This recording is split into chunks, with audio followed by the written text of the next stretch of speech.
السلام علیکم ورحمۃ اللہ وبرکاتہ۔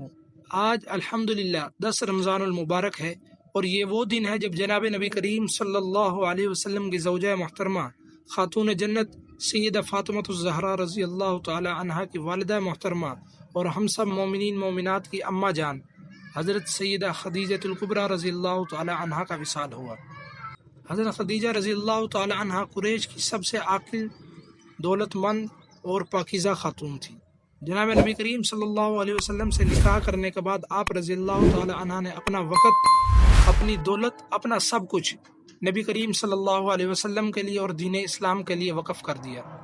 آپ رضی اللہ تعالیٰ عنہ نبی کریم صلی اللہ علیہ وسلم پر اس وقت ایمان لے کر آئی جب نبی کریم صلی اللہ علیہ وسلم پر کوئی شخص ایمان لانے کے لیے تیار نہیں تھا۔ نبی کریم صلی اللہ علیہ وسلم کی ہمیشہ مددگار رہی۔ نبی کریم صلی اللہ علیہ وسلم کا ساتھ جس وقت کسی نے نہیں دیا، اس وقت آپ رضی اللہ تعالیٰ عنہ نبی کریم صلی اللہ علیہ وسلم کے ساتھ کھڑی رہی۔ نبی کریم صلی اللہ علیہ وسلم کا ساتھ جس وقت کسی نے نہیں دیا، تو آپ رضی اللہ تعالیٰ عنہ نے نبی کریم صلی اللہ علیہ وسلم کو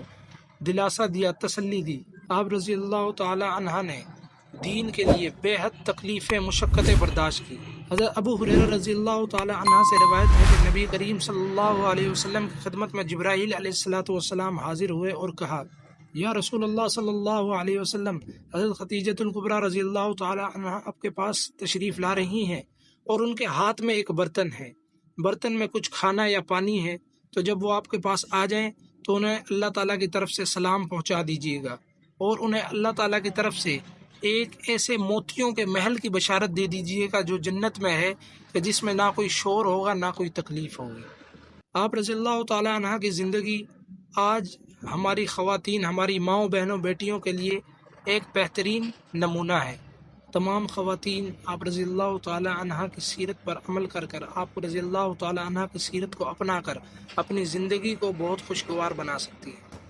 آپ رضی اللہ تعالیٰ عنہ کی زندگی ہمارے لیے ایک بہترین نمونہ ہے۔ ہماری تمام مائیں، بہنیں، بیٹیاں، انہیں چاہیے کہ وہ نبی کریم صلی اللہ علیہ وسلم کی زوجہ محترمہ حضرت خدیجہ الکبریٰ رضی اللہ تعالیٰ عنہ کی سیرت کو اپنائیں، ان کی سیرت پر عمل کر کے اپنی زندگی کو بہترین بنائیں۔ تو آج اماں جان کا یوم وصال ہے، تو تمام ساتھی خوب احصال ثواب کریں، درود شریف پڑھیں، صدقات و خیرات کے ذریعے اماں جان کو احصال ثواب پہنچائیں،